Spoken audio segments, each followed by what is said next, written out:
Emotions triggered. The original opens with mild shock, barely understands oval racing, but buries the hook. The confusion trigger is delayed. Urgency is present but inconsistent. It surges around the COTA section, then flatlines during Phoenix. Curiosity gaps. Created at SVG's standings reveal, at Brent Cruz's moment, and at the what happens when he's not learning anymore closer. But many gaps are resolved too quickly. The suspense doesn't breathe. Tension, uncertainty. Strongest at Phoenix tire failure, chaos, and the COTA streak ending. But the script explains things too fast after raising them, killing dread. Open loops. The Zilish teammate collision is the best unresolved loop. The why can't others copy him section is strong but arrives too late and exits too gently. Emotional peaks. SVG's "I got beaten by someone better" moment is the most powerful line in the script, criminally underplayed. Cruz's lead lap is excellent, but rushed past. Viewer involvement. Weak. Barely any U-framing. The viewer watches instead of feeling inside the story. Fear, doubt, controversy. Introduced, but softly. The script tells you SVG is disrupting things, but never makes you feel the threat to established order. Authority, trust. Ryan Blay quote and Bubba Wallace call-out are strong insider anchors, but the script over-explains instead of letting tension do the work. Title psychology. No title was provided, but based on the script's tone, the original likely used something factual and mild, rather than emotionally loaded. Missing breaking, panic language, or visual tension triggers. Now, the rewrite.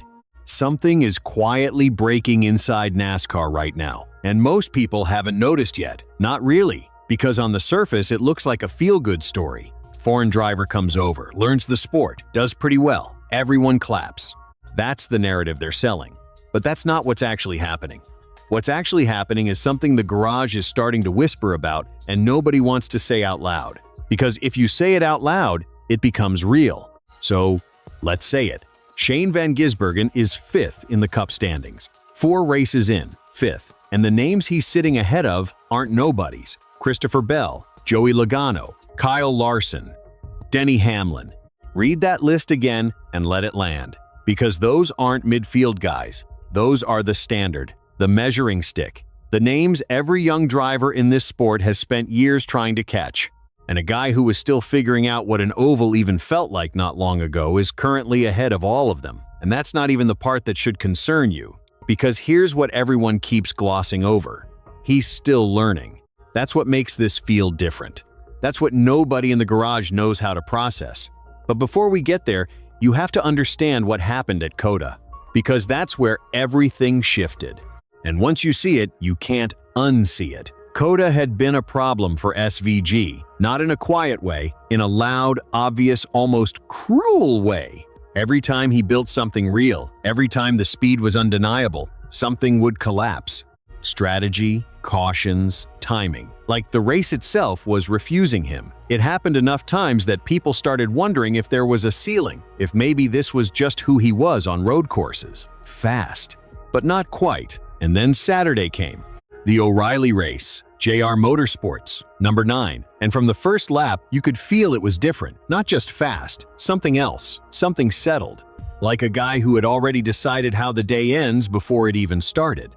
He leads 31 laps. Not chaotically, not frantically, controlled. Aggressive in the exact moments it matters. And then, 5 laps left, and suddenly, he's hunting. 6th to 1st.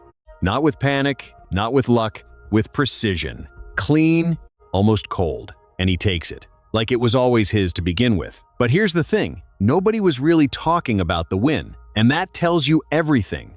Because something else happened in that race that stopped people mid-sentence.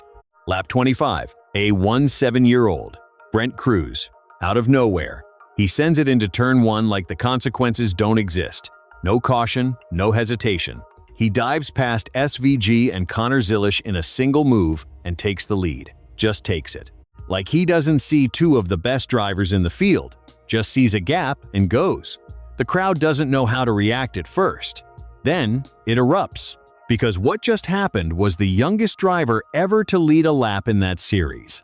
With the rule allowing him to even race barely old enough to matter, and for a few laps, a few actual laps, he made SVG look beatable. Think about what that means. And here's where SVG does something most drivers won't. He doesn't dismiss it. He doesn't go quiet about it. He calls it awesome, out loud, in public, admits he couldn't have sustained that himself. And then, because he's SVG, he adds the edge, says the tires won't allow it. Physics won't allow it. He's right, but he still gave the credit first, and that's rare in this sport. Rarer than people admit. That's when the garage started watching him differently. Not just the driving, everything. How he carries it. What he says after. What he doesn't say. And then there's Zeilish, because this is the part that people feel but can't quite articulate yet. Connor Zeilish, same team, same track, same moment. And insiders already know what it looks like when both of them are clean and on pace at the same time. It's different, a different tier entirely. But it doesn't happen that day. Zeilish clips a curb, brake rotor gone. Race finished before it finds itself, and the matchup that everyone quietly wanted just disappears. Not resolved, just gone, suspended, and you can feel it waiting. Because two teammates, same machine, same track, eventually that pressure builds into something. SVG even jokes about it after. Hand signals mid-race, the back and forth, laughing about it like it's already a story they'll tell later. And that's the uncomfortable part, because he's comfortable now, genuinely comfortable. This doesn't feel foreign anymore, and that should scare some people. Sunday comes, and now it's not just a race, it's a record. 5 straight road course wins. One more, and he ties Jeff Gordon, a record that has been sitting untouched for decades. And qualifying drops, muy bath. His worst road course start in memory. And immediately, the tone in the garage shifts. Maybe this is the day. Maybe the run ends here. Maybe finally, something is bigger than him. But before that thought even finishes forming, lap 2, he's already 6th.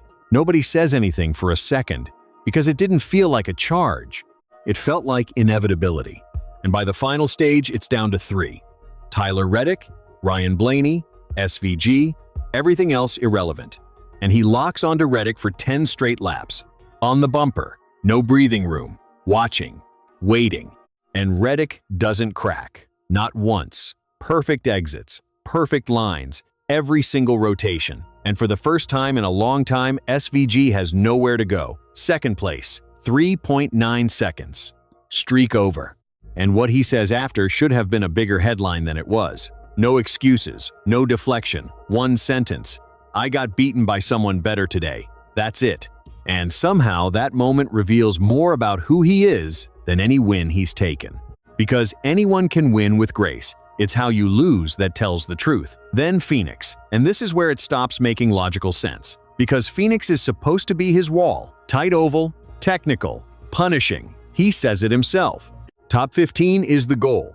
That's not false humility. That's honest assessment. And then it all falls apart. Lap 95, tire failure, off track, lap down.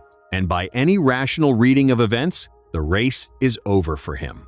But then the cautions start stacking. 12 of them. Record territory. Crashes, spins, chaos on top of chaos. He gets caught in it twice. And when it finally settles, he's 11th. Veteran insiders aren't impressed by that result. They're confused by it. One of them puts it plainly. I have no idea how that happened. Not as a compliment, as a genuine admission of confusion. And that's when the question quietly changes.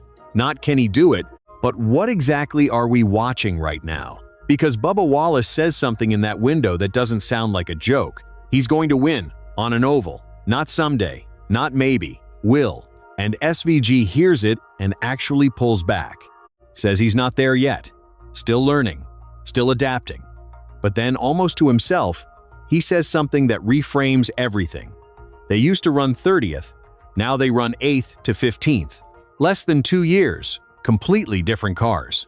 Completely different discipline. Completely different instincts required. That's not a development arc. That's acceleration at a rate that doesn't have a clean explanation. And here's what nobody can solve. The data exists. The telemetry is there. The footage is available. So why hasn't anyone else just absorbed it and matched him? Ryan Blaney answers that question better than anyone. You can't. Because what SVG does isn't in the data. It's not a technique you can diagram. It's right foot braking, corner entry feel. Thousands of laps of muscle memory burned into reflex so deep that it lives below thought. You either have it or you don't. You can't schedule it. You can't install it. And right now he has something that the best analysts in the sport are still trying to name. So yeah, 5th in the standings, 4 races, ahead of names that defined this sport for a decade. But that's not the number that should sit with you. The number that matters is this: he's still improving. Whatever ceiling exists, he hasn't found it. And the question that nobody in that garage has a clean answer to is the simplest one. If this is SVG still figuring it out, still adapting, still not fully formed in this discipline, then what does it look like when he is? Because that version hasn't shown up yet. And maybe that's what should keep people up at night.